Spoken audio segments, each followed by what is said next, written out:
Pronto, estamos retomando, então, as nossas considerações. E o que eu tinha falado para vocês, existe uma responsabilidade humana de pregar.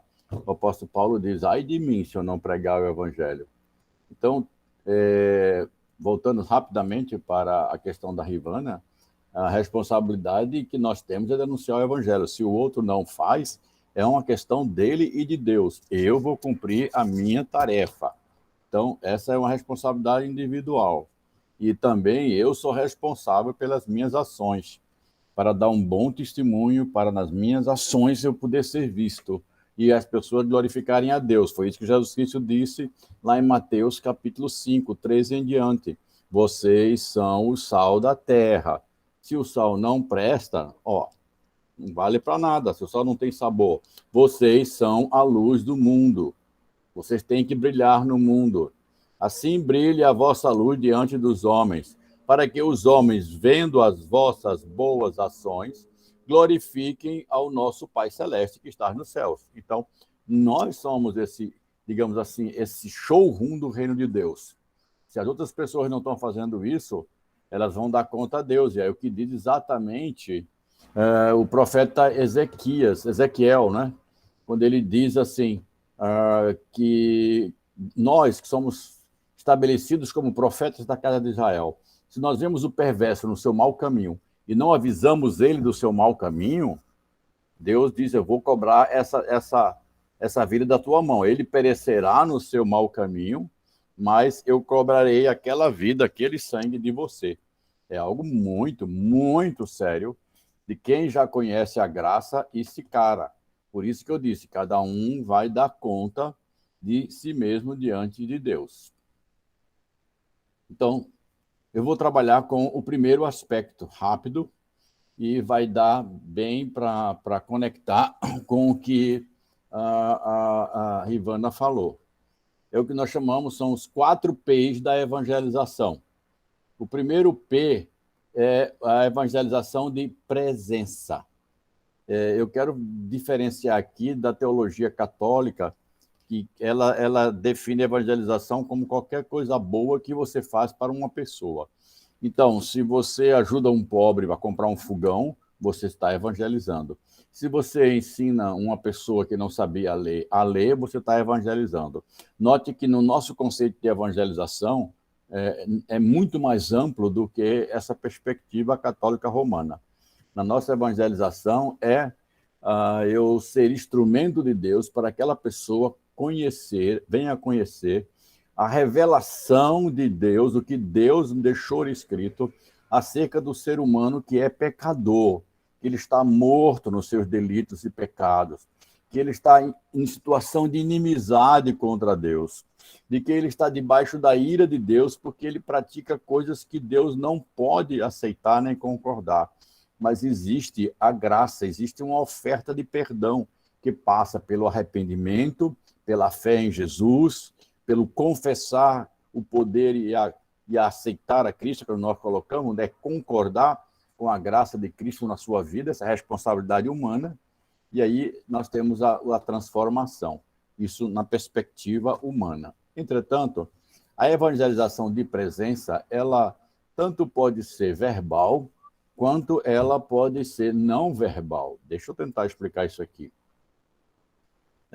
Sal e luz são coisas que são percebidas sensorialmente. O sal é percebido pela presença ou ausência no seu paladar. Nós sempre sentimos alguma coisa em relação ao sal. Ou sentimos que ele não está presente, ou sentimos que ele está presente da maneira adequada, ou quando ele tem demais, a gente sabe que ele botou sal demais. Então, o sal, ele dá sabor, não importa como ele está em quantidade. A mesma coisa é luz, entretanto, a perspectiva de luz tem uma característica diferente que Jesus Cristo colocou. Não existe na luz nenhuma possibilidade de que ela venha se misturar com trevas. Pelo contrário, quanto mais intensa as trevas forem, mais a luz se tornará evidente. Se você chegar na sua sala agora e acender um palito de fósforo, ele vai ter um impacto visual daquilo que ele está emitindo de luz. Se você apagar todas as luzes e acender o mesmo palito de fósforo, a intensidade de iluminação dele é a mesma. A mesma luz com a outra luz acesa, ele está emitindo, só que, como tem muitas trevas, ele se torna muito evidente. Então, quando você está dentro da igreja, tem muito crente, tem muita gente dedicada ao Senhor, e parece que a nossa luz não brilha tanto, não é? Isso é aceitável. Mas quando nós estamos fora da igreja, no mundão, nós temos que ser uma pessoa que tem uma luz nesse aspecto, entenda figuradamente. Não estou falando de áurea, não estou falando nada disso. Eu estou falando, tem a luz de Cristo. A pessoa olha para ela e fala, essa pessoa é diferente. E pode até acontecer, Ivana, que a pessoa diga assim, lá vem o crente de novo. Pode acontecer, porque fizeram isso com Jesus. Então, o mundo vai rejeitar você porque rejeitou a Jesus primeiro. Professor, então vai rejeitar mais a mim do que os outros crentes que ficam caladinhos, é? Perfeitamente. Perfeitamente. Quanto mais você se expõe, mais você vai ser rejeitada. Então, eu digo que tem muito crente que prefere a zona do conforto, que é o politicamente correto. Ele, no trabalho, ele não diz quem ele é e ele se passa pelo que todo mundo é, que é nada mais, nada menos do que a incógnita urbana. Nós não queremos dizer quem nós somos para todo mundo. E, principalmente, quando você diz quem é em relação a Cristo, isso incomoda, porque os valores da fé cristã estão sendo tremendamente contestados no presente momento que nós estamos vivendo. Pastor, eu aqui na minha cidade, eu era chamada como fanática, né? Meu pai foi político aqui muito tempo, e essa filha do doutor é louquinha, fanática, fanática. Só que hoje, tinha uns pastores ingleses aqui, que eram muito tradicionais, e com a minha conversão, eles mandaram me chamar e mudaram algo dentro dele, né? Assim, ele começou a acreditar em coisas que eles não acreditavam antes, eram muito tradicionais. E o próprio bispo daqui, por assim, conhecer meu pai e tudo, e eu já até encontrei com ele outro dia, eu preguei para ele, eu não fico de boca fechada, não. Eu digo, Jesus tem um propósito na vida do Senhor, e o Senhor tem que pregar o que está escrito na Bíblia. E eu não estou nem aí, eu não quero saber, não. Eu sei que se tocar em mim, está tocando na menina dos olhos de Deus.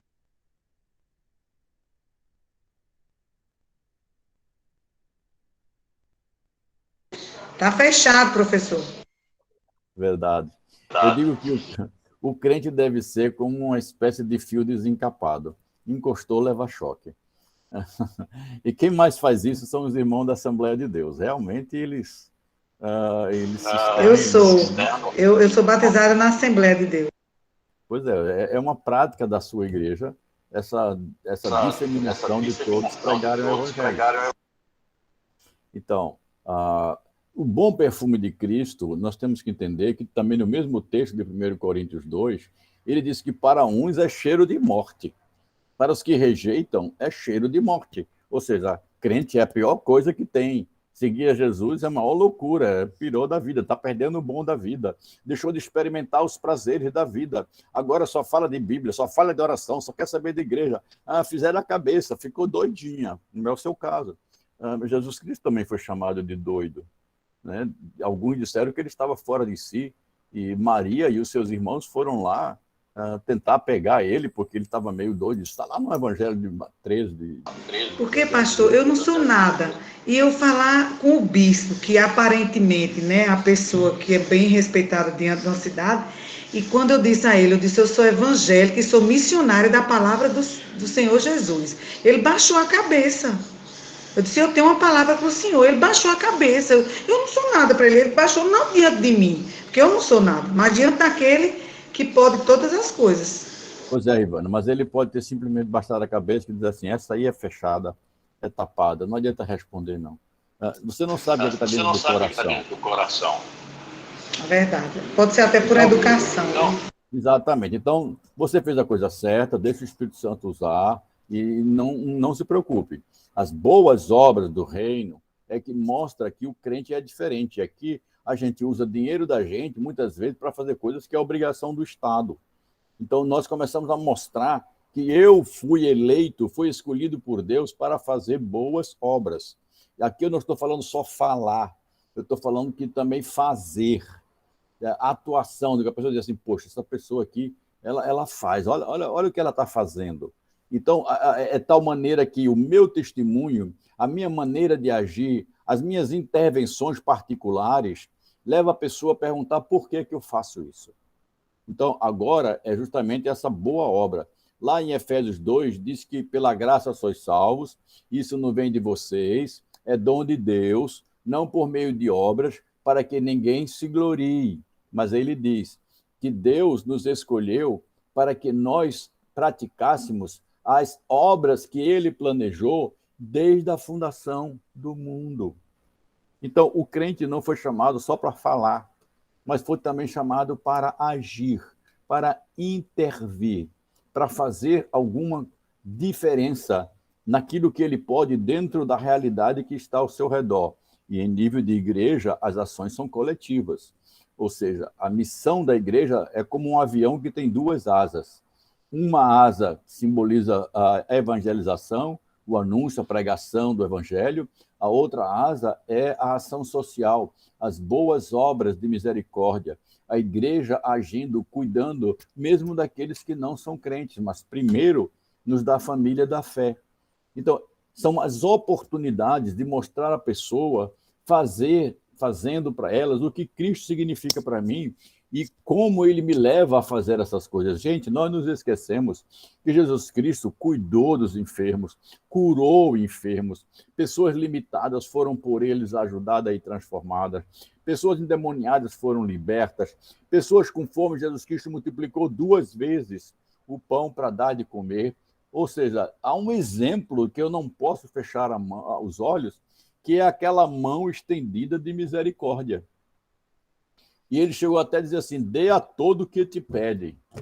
Nunca eu vi tanta gente nos semáforos, pelo menos aqui na cidade de Recife, Olinda, com uma plaquinha, eu não quero o seu dinheiro, compre apenas a pipoca ou o salgadinho, o que eu estou vendendo e me ajude a manter a família. Eles não estão pedindo dinheiro, compre só o que eu tenho aqui. Mas nunca vi tanta gente assim nessa carência. E eu penso assim, que leva uma pessoa para um semáforo e passar por essa situação de uma plaquinha para pedir que compre uma coisa de R$1, R$2, quer queira, quer não, está numa situação muito mais carente do que a minha. E é isso que Jesus Cristo disse, não se acostume com a miséria, não se acostume com a insensibilidade da desgraça alheia, não se acostume com a pobreza do outro, com as injustiças. Se você pode fazer alguma coisa no seu nível, na sua esfera, faça. Porque é isso que Jesus Cristo disse, quando as pessoas verem as suas boas ações, estas pessoas vão começar a perceber que você é diferente. Por quê? Vão perguntar por quê, e você vai mostrar que você faz isso para a glória de Deus. Então, a evangelização por presença significa o seguinte, quando o crente está num lugar, o evangelho tem que chegar com ele. Eu vou dar um exemplo bem claro, exemplo da história. Mais ou menos no começo do século XIX, Cuiabá não tinha energia elétrica, final do século XIX, começo do século XX, perdão, 1890 e pouco, ou para 1904, Cuiabá não tinha energia elétrica, nem tinha a questão do telefone, posteriormente que veio. Então, um homem, um crente, chamado João Pedro Dias, um engenheiro, foi mandado para instalar, projetar e fazer acontecer a primeira usina hidroelétrica de todo o Centro-Oeste, lá na cidade de Cuiabá. Esse homem era crente. Esse homem montou a sua casa e uma senhora era a lavadeira dele. O nome dela é Dona Edviges Matos. E este homem evangelizou. a dona Edvige. E a dona Edvige foi a primeira mulher a se converter ao evangelho em toda a região do Centro-Oeste. Quando eu fui ser pastor em Cuiabá, em 1984, eu tive a oportunidade de conhecer essa senhora que tinha 104 anos de idade. E quando eu a coloquei no carro, que ela já não andava mais direito, eu peguei nos braços, botei no meu carro para andar pelo conhecer a Cuiabá, que ela fazia mais de 20 anos que não saía de casa, com 104 anos. Ela olhava para as cidades e dizia assim, quanto progresso o evangelho trouxe. Para ela, aquilo que aquele homem fez no passado era progresso. Isso veio porque o evangelho leva a esta melhoria de vida. Então, muitas vezes, por exemplo, a Rivana trabalha com a área de saúde, a maneira como você trata os teus pacientes, a maneira como você trata os enfermos, tem que ser uma maneira diferenciada dos demais. E esta maneira diferente vai ser um dia que alguém perguntar por que você faz isso? E aí abriu a porta, o bom perfume veio, não é? A glória de Cristo vai ser vista na sua fala. Por quê? Porque primeiro a minha presença fez diferença. Eu não consigo trazer comigo mesmo a ideia do crente chato. E às vezes nós temos nessa perspectiva que o crente, ele às vezes é até inoportuno. Então é preciso ter sabedoria, porque a gente precisa aprender que uma vez que eu falei para alguém e a pessoa se mostrou rebelde, e você já explicou bem, diga para ela, olha, eu não vou tocar mais nesse assunto, se você quiser, me procure. E não toque mais. Não seja uma pessoa cuja sua presença incomoda. Entretanto, eu creio nisso, que Satanás vai sempre fazer do crente uma pessoa inadequada, uma pessoa que é contrária ao contexto onde ele está. No mundão isso vai acontecer, isso é um bom sinal. Quando você chegar no dia a dia do seu trabalho, você vai perceber que você não é benquista pela maneira como que você faz. E às vezes falar de Jesus é tido como não eticamente correto. Deixa cada um ter as suas próprias decisões, as suas próprias necessidades. Isso vai acontecer na escola. O Jurandir falou no ambiente de trabalho. O ambiente de trabalho, eu vou falar um pouco sobre ele mais na frente, é, sem dúvida nenhuma, um ambiente mais propício para a gente viver essa verdade, de mostrar o evangelho. E eu preciso ter oportunidades. Muitas vezes eu estou numa tarefa e vejo uma pessoa com uma dificuldade muito grande na tarefa dele. Eu sei fazer aquela tarefa, não é minha. Eu digo, olha, se você quiser, na hora do almoço, fica aqui e te ajudo nessa tua tarefa. Mas tu vais perder a hora de almoço? Não, eu almoço rapidinho, mas eu te ajudo. Por que você está fazendo isso para mim, depois que você ajudou? Abriu a porta. Abriu a porta. Então, as oportunidades para mostrar o evangelho com a minha presença, nem sempre elas começam com a palavra verbal. Nem sempre deve ser tido como o momento verbal primeiro. De repente, ele pode ser o momento verbal segundo, mas eu não estou dizendo que você pode deixar simplesmente vivo o evangelho, não precisa proclamar hora nenhuma. Não, isso não é verdade. Eu fiz um desafio na época em que eu pastoreava a Igreja Presbiteriana de Casa Caiada, e havia muitos adolescentes na igreja, mais de 70. Então, nós fizemos um programa de treinamento para que os adolescentes eles evangelizassem na escola. E o método que a gente achou interessante foi orientar os adolescentes a levarem a Bíblia para a escola e colocarem a Bíblia em cima da sua carteira, somente isso. E isso iria identificá-los com o evangelho. Claro que fizemos mais do que isso, nós ensinamos os adolescentes como responder a diversas perguntas. E se alguém perguntasse assim, você pode responder assim. Se alguém questiona assim, você vai assim. Fizemos uma busca do que realmente poderia, fizemos um treinamento e grande parte deles fizeram. Mas houve um caso interessante. Um jovem fez isso e no domingo seguinte ele chegou para mim e disse, pastor, eu queria contar ao senhor o que aconteceu essa semana. O senhor treinou aqui com um grupo de líderes, né? E eu fiz aquilo que foi recomendado. Eu botei a minha Bíblia em cima da minha cadeira.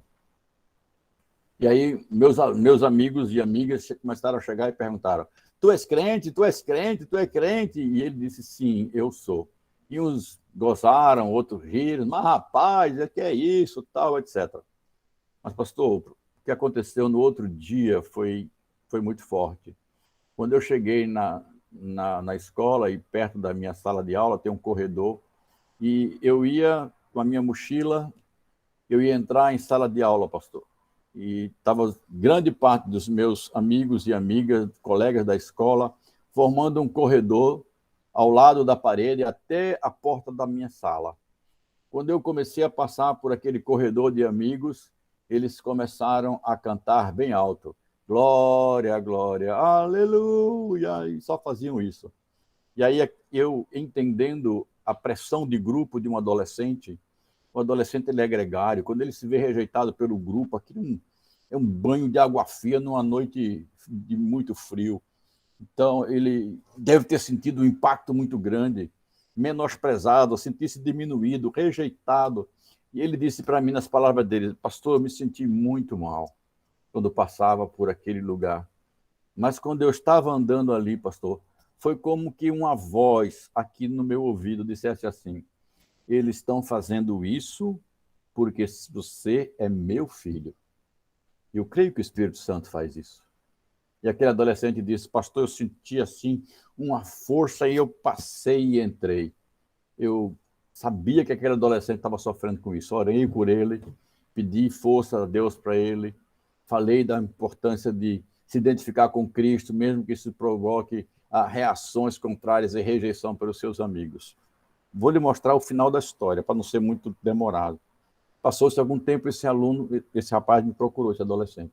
Pastor, tem uma notícia muito boa. Ele ria, o sorriso largo no rosto, e eu percebia que era uma coisa boa. O que aconteceu, fulano? Ele disse, pastor, o que eu quero contar é o seguinte, um dos meus amigos, os pais dele se separaram, e ele entrou em crise. Esse aluno chorava, foi para o coordenador pedagógico, psicólogo da escola, psicólogo fora. Ele não tinha jeito, pastor, ele só vivia chorando em sala de aula. Aí um dia, esse aluno chegou, esse amigo meu chegou para mim e disse, fulano, você ainda é crente? E eu disse, eu sou. E ele disse assim, eu soube que Deus é pai, é verdade? Aí eu disse, sim, Deus é pai. E aí, pastor, aquele rapaz disse assim, então eu quero saber do seu Deus para ver se ele pode ser o meu pai. Vocês podem imaginar a alegria daquele aluno sendo veículo da graça de Deus para mostrar ao outro que Deus é pai. Mas não começou com uma fala, não começou com uma ridicularização, começou com um exemplo de vida. Eu vesti a camisa de Cristo, eu vesti a minha identidade com Cristo. As pessoas me conheceram. Então, se você quer ser evangelista, quer ensinar a ser evangelista na igreja, as obras têm que indicar quem você é. Ajeita uma oportunidade, fica pensando de alguma forma que não seja invasiva, muito criativa. Um jovem universitário pode colocar uma camisa, eu vi uma camisa bastante criativa, que se tornou uma frase de um grande químico chamado Marcos, esqueci o nome dele agora, o sobrenome dele. Ele é um químico muito famoso, que dá palestras aí, e um título, vale a pena você ver no YouTube essa palestra dele, o título da palestra é Eu não tenho fé para ser ateu. Eu achei uma frase muito legal para colocar numa camisa estampada e o jovem universitário ir para lá. Dizer assim, eu não tenho fé para ser ateu. Porque você, no ateísmo, você tem que crer que o nada criou tudo que existe. É fé demais. É muita fé você acreditar que do nada tudo isso aqui veio existir. O nada criou tudo. Nossa, eu não consigo crer nisso. Eu não consigo crer nisso. É demais para a minha cabeça humana.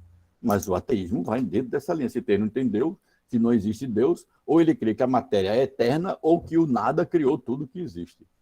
Das duas, uma. Mas são camisetas, e na internet tem um monte delas, nas lojas evangélicas tem um monte de camisetas criativas que você pode usar e que vai gerar uma pergunta.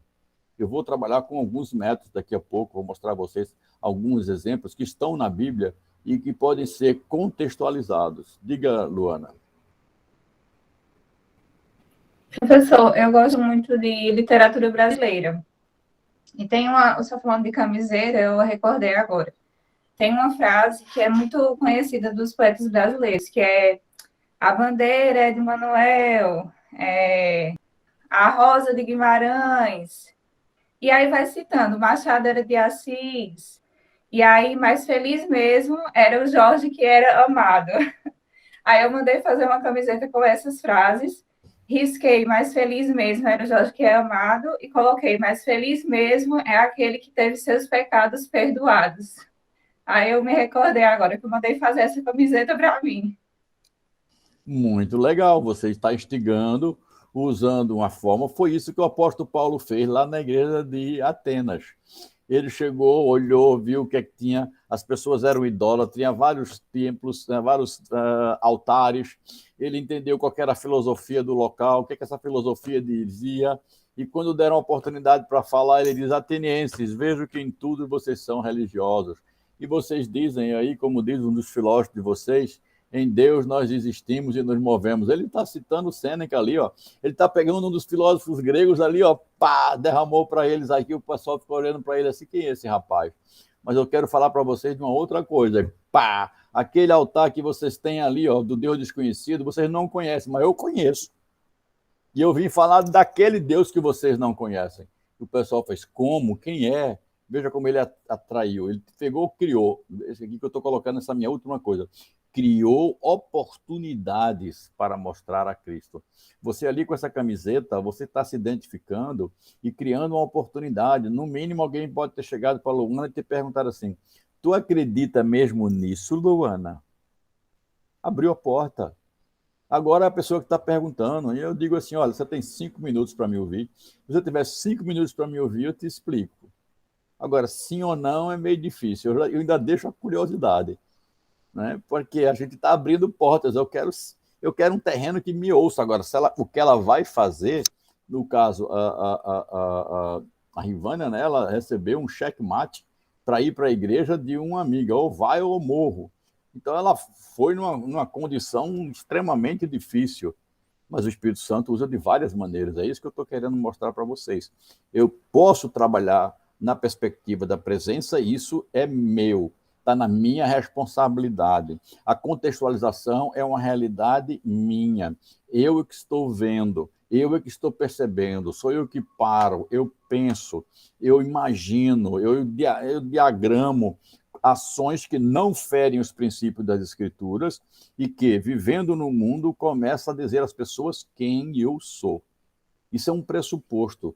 Aí, o crente aonde o crente está, deve chegar também o poder de Deus, porque ele é filho de Deus. Chega também a graça de Deus. Então, onde tem desgraça, o crente, quando chega, não é para dar as mãos, é para mostrar graça. Agora, a graça de Deus, quando chega, ela chega mostrando o pecado.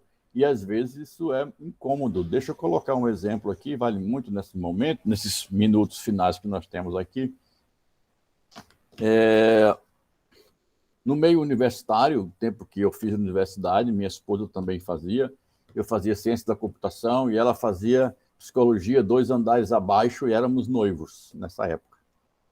E os alunos da minha classe todos sabiam, e eu também sabia que havia relações sexuais entre rapazes e moças ali, rolava várias vezes. E eles sabiam que eu era crente. Um belo dia, quando eu cheguei no quadro de avisos do curso do andar, que era o 11º andar, estava um monte de alunos olhando um documento que estava no quadro de aviso. E no documento que estava no quadro de avisos era um ticket de pagamento de motel, e o nome das pessoas era Sérgio e Jamile. 2 alunos do mesmo curso, havia um homem e um rapaz, haviam planejado ir para o hotel, e quando perguntaram o nome, eles deram o meu nome e o nome da minha noiva. Eu não sei como eles conseguiram colocar aquilo no quadro de aviso, era fechado, mas conseguiram. E todo mundo ficou naquela linha, aí o crente, olha o crente aqui com a noiva aqui, ó. Eu fiquei calado, eu não vou dizer nada. Eu disse simplesmente, olha, isso não é verdade. Só falei uma vez para o grupo e é a vida deles. Eles queriam me colocar para baixo. Eles sabiam que aquilo ali, muito provavelmente, não era verdade. Mas o fato é o seguinte, preste atenção. 30 anos se passaram. E foi o dia de celebração de formatura de 30 anos. Fizeram uma proposta para todo mundo se reunir. E aí eu recebo um telefonema. Sérgio, é o Jorge. Jorge do curso de informática, lembra? Eu digo, lembro muito bem de você, Jorge. E aí ele fez, você ainda está casado com Jamile? Eu disse, eu estou casado com Jamile, Jorge, tenho 4 filhos, um adotivo, e já tenho 2 netos, na época que ele me ligou. Ele disse, rapaz, que coisa boa, viu? Eu estou casado com uma mulher que é avó, mas não é avó dos meus filhos, não. É avó de outros filhos, de outras pessoas aí. Você que estava certo mesmo, Sérgio. Mas eu te liguei por uma coisa. Eu quero te pedir perdão. Eu disse, por quê, Jorge? Sabe aquele ticket que estava lá do motel no curso? Foi eu e fulana de tal que colocamos lá. E hoje eu estou percebendo que você é que está certo, a gente é que estava errado. Aquele rapaz não era crente, não se tornou crente, não. Era um político metido com coisa dentro do interior, mas 30 anos da vida promíscua mostrou para ele que os frutos são amargos, não são deliciosos o que ele colhe. Ele não consegue ver os netos com a mulher que ele vive como deles, é dela, a minha vida é outra. Não formou a delícia de ter os netos como sobremesa da vida. Não sei em que casamento ele estava, quantas desilusões passou, se foi traído, se não foi traído, se traiu, eu não sei. Mas a conclusão é que ele disse para mim, a minha opção não foi boa. Sabe o que é isso, irmãos? Muitas vezes a vida que a gente leva do Evangelho é levada ou ridicularizada pelos outros. Mas Deus nos faz, ao longo do tempo, e pela vida de promiscuidade, pela vida de infidelidade, pela vida de injustiças e até a vida de violência, Deus faz mostrar à pessoa que ele está errado. Principalmente quando os anos pesam e a pessoa está no fim da vida e começa a fazer as contas do que valeu a pena, do que não valeu a pena. Olha, a mensagem do Evangelho é o mais fascinante projeto de vida, simplesmente porque é projeto de Deus. Então, Ivana, você passando por dificuldade, passando por problemas, passando por isso, eu ainda digo para você, minha irmã, você está vivendo o melhor lugar que uma pessoa pode ter nesta vida. É no centro da vontade de Deus, fazendo a vontade de Deus. Percebeu? Então, isso eu chamo Professor, de evangelização de presença. Diga. eu tive doente agora, todo mundo achava que eu estava com chikungunya, mas era dengue. E graças a Deus eu estou melhor, mas esses dias eu fiquei na casa de uma senhora, que é da igreja, mas eu não noto assim, ela é um pouco bipolar, sabe? E se minha mãe fosse viva, eu não sei se queria minha amizade, mas ela é uma pessoa de um coração bom, ela é da igreja, mas ela foi muito promíscua, sabe? Ela tem 3 filhos, 3 de cada marido Um de não, cada homem marido, né? diferente, e todos eram casados. Ela morou num Baixo Meretriz, ela é vedete,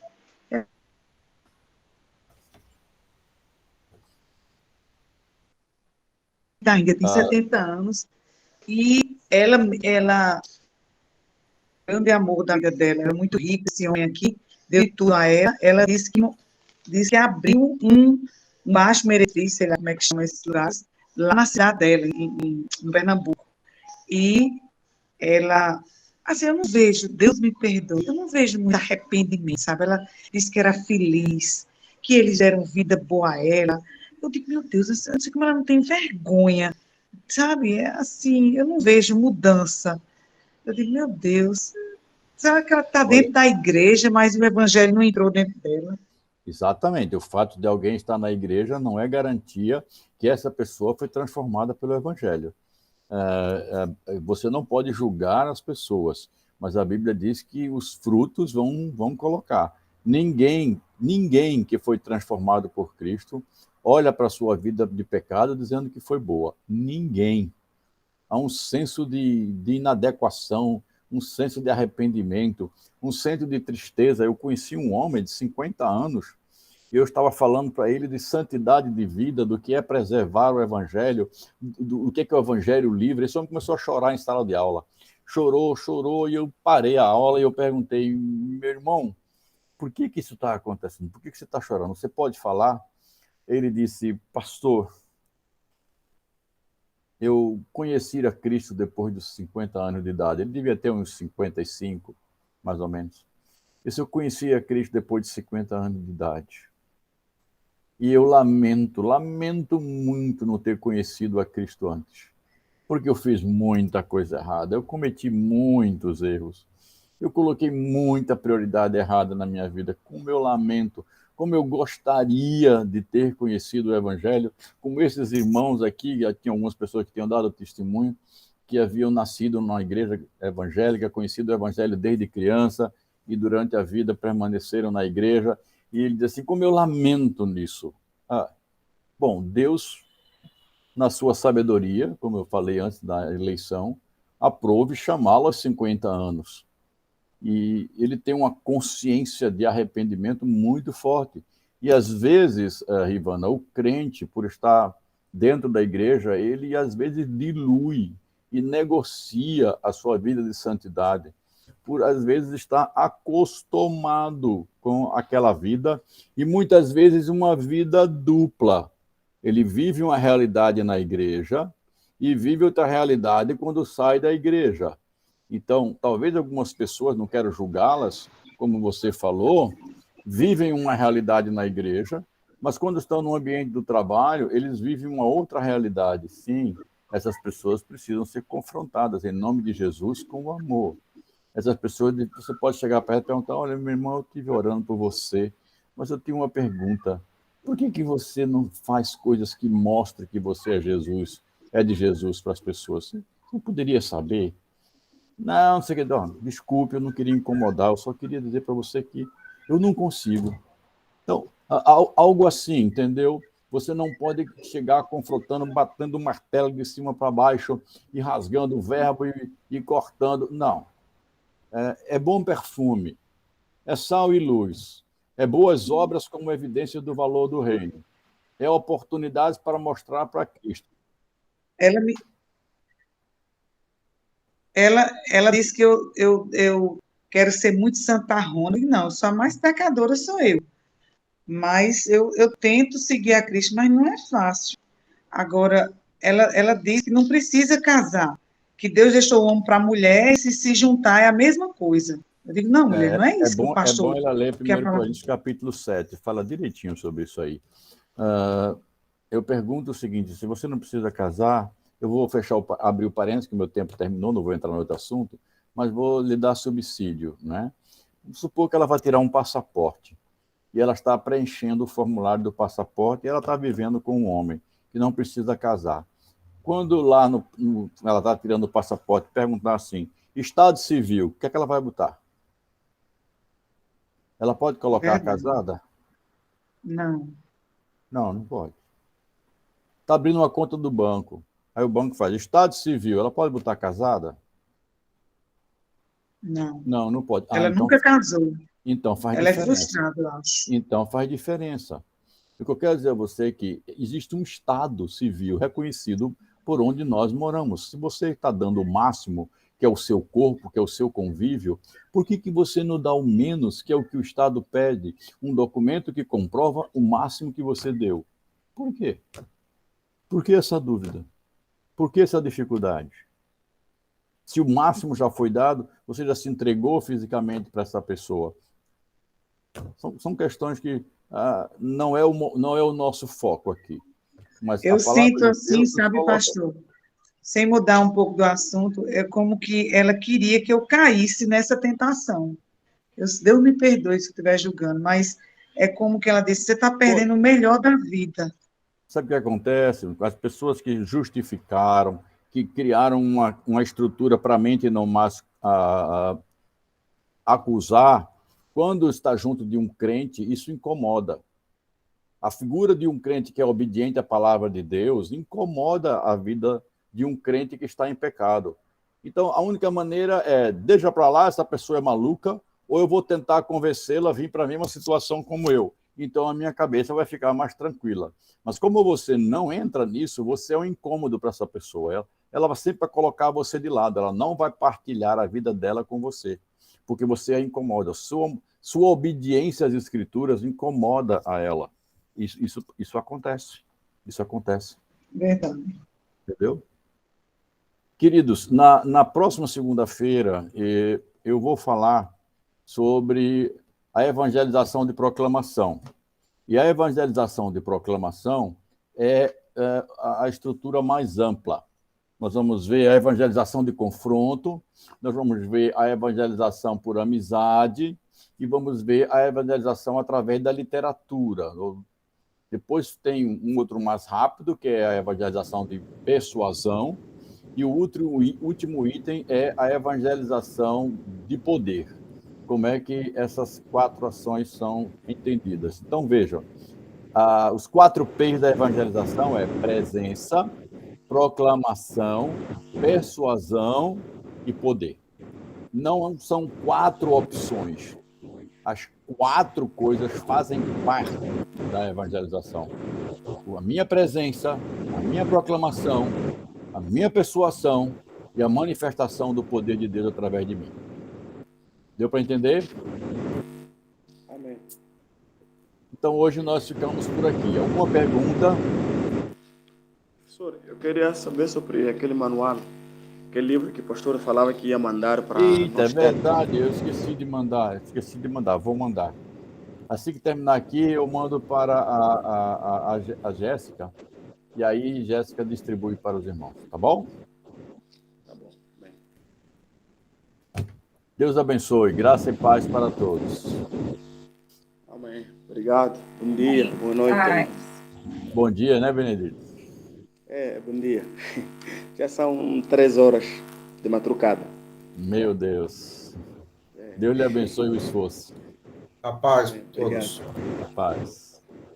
Paz. Irmã Alisson. Paz para todos.